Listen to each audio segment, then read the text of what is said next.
Alaikum warahmatullahi wabarakatuh. Habib Markaz tó ní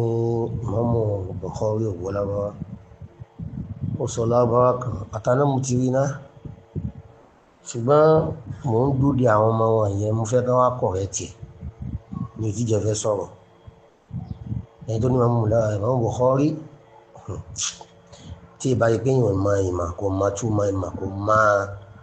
kò máa kí máa ìbá kó máa ní Imamu Bukhari ògbólábáwá ẹni tó pé hamalatul aqlam ni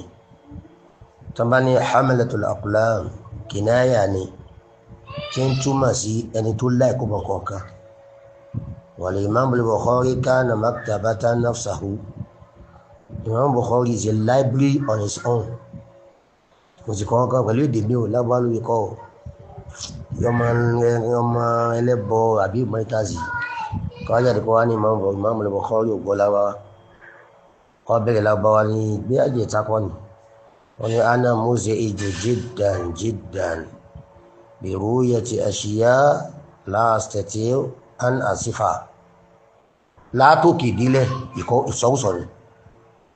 àwọn fẹ́ wà ọmọ lẹ́yìn rẹ̀ tí wọ́n dìfẹ́ǹdì ẹ̀ màá wá lálà sí yín papọ̀ pé gbogbo nǹkan lẹ́mọ́ dìfẹ́ǹdì bẹ́ẹ̀ wù bẹ́ẹ̀ fẹ́ dìfẹ́ǹdì kiri náà ana muzi'iju jiddan báwo ni muzi'iju sì máa wá báyìí ana muzi'iju ẹ̀ mọ́tò pé ní muzi'iju I am disturbed ó ti ìtumọ̀ muzi'iju ìdí tó fún wa bí ẹ̀ ń bọ̀ wá wọ́n fẹ́ káwọn ọmọlẹ́yìn rẹ̀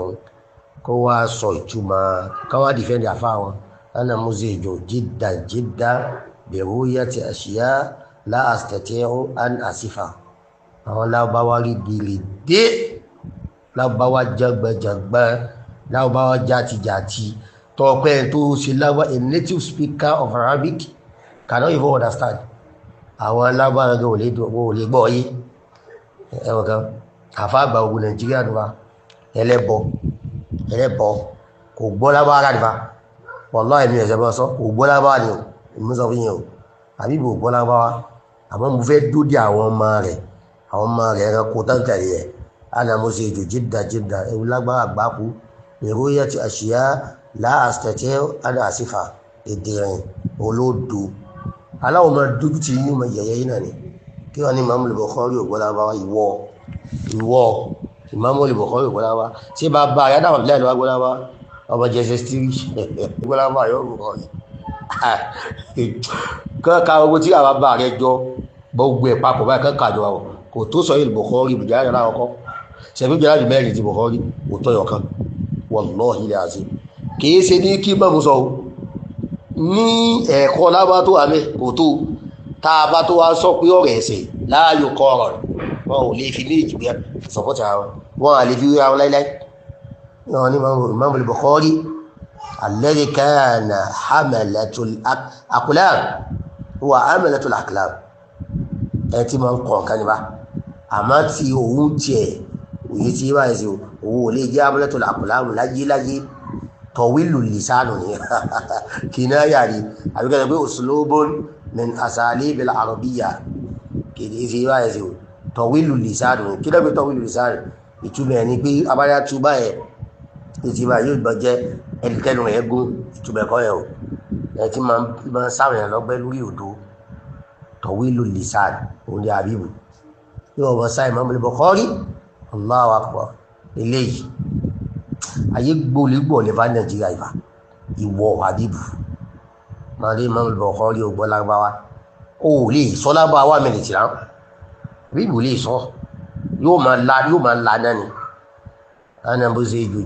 jiddan bi ru'yati ashiya la astati'u an asifa dédé rìn ẹ̀yọ́ mọ́ mọ́ríkà sọ ẹwà túbọ̀ rẹ̀ tí wàá rí tu